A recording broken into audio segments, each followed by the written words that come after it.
बंगला में एक मशहूर कहावत है, जा रौटे तो किचु न किचु बौटे।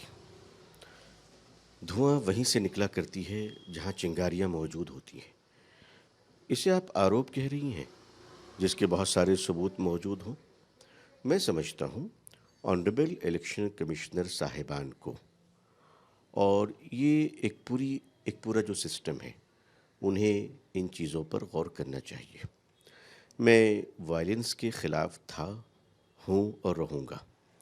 हमारे ब्यूरोक्रेट्स, जुडिशरी, इन हजरात को फुल प्रोटेक्शन मिलनी चाहिए, मगर एक रिक्शे वाले को भी प्रोटेक्शन मिलनी चाहिए, एक मज़दूर को भी प्रोटेक्शन मिलनी चाहिए, साइकिल पे चढ़कर जो फेरी लगाता है, प्रोटेक्शन उसको भी मिलनी चाहिए।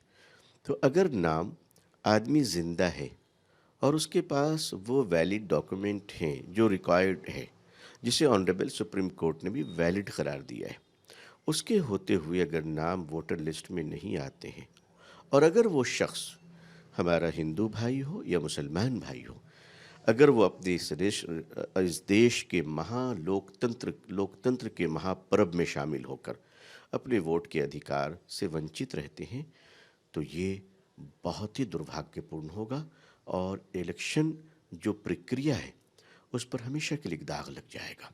देखिए, ऑनरेबल इलेक्शन कमिश्नर हमेशा होते हैं और होते रहेंगे, और मुझे ये विश्वास है कि हमारे इलेक्शन कमिश्नर हजरात बहुत सेंसिटिव होते हैं। लेकिन याद रखना चाहिए कि टी.एन. शेषन साहब को क्यों याद किया जाता है और आज वर्तमान में इलेक्शन कमिश्नर साहब को क्यों याद किया जा रहा है, ये खुद तय करनी पड़ेगी। ये एसआईआर से जुड़ी ही घटना है जो मालदा में कालियाचक में हुई, इसे कैसे देखते हैं आप? क्योंकि जो अरेस्ट हुए हैं वो भी माइनॉरिटी कम्युनिटी से ही आते हैं। उन्होंने वोटर लिस्ट में नाम को लेकर ही बवाल किया है, जबकि न्यायिक प्रक्रिया के तहत सारे चीज़ हो रहे थे। जजों को इतने घंटों तक कैद रखना कितना मुनासिब है? देखिए, लॉ एंड ऑर्डर को ब्रेक करना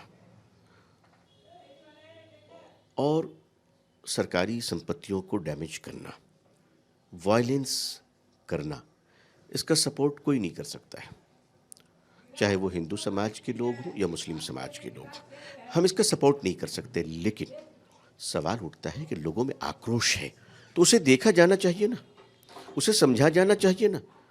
हमारे जो सिस्टम्स हैं, हमारे जो ब्यूरोक्रेट्स हैं या सम्मानीय जजेस हजरात हैं, उनकी जिम्मेदारी वो आवाम के लिए तो है, जन साधारण की सुविधा के लिए तो है। तो कहीं ना कहीं आप एक बात याद रखिएगा कि लोग कब आउट ऑफ कंट्रोल हो जाते हैं, जब उन पर अत्याचार हो और उनका कोई सुनने वाला ना हो।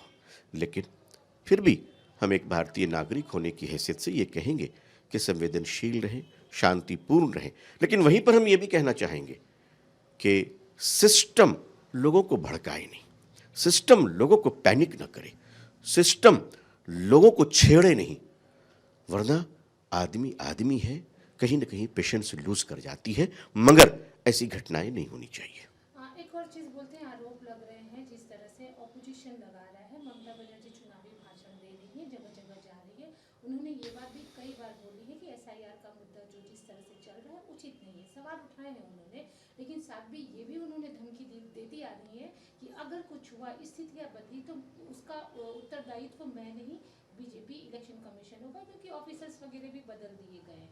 इसे कैसे लगती है कि एसआईआर वाली घटना उसी उकसावे का एक रूप है?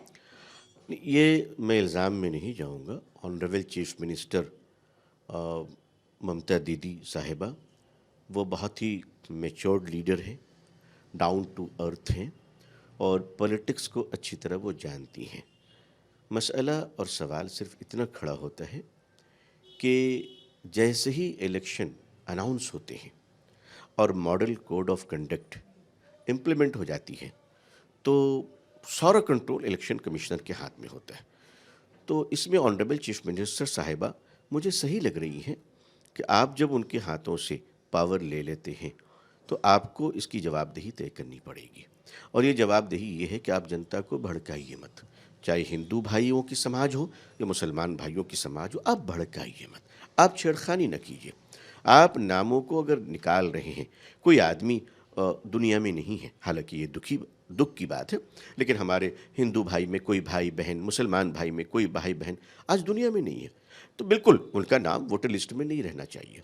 कि उन्होंने, बहुत से लोग माइग्रेंट हो चुके हैं, बिल्कुल सही है, लेकिन एक आदमी ज़िंदा है, उसके पास पासपोर्ट कॉपी है, ज़मीन के कागजात है, राशन कार्ड है, आधार कार्ड है, सारी चीज़ें हैं, और उनका नाम नहीं है। इसे आप कैसे जस्टिफाई करेंगे? तो आदमी कहीं ना कहीं पेशेंस लूज कर जाता है।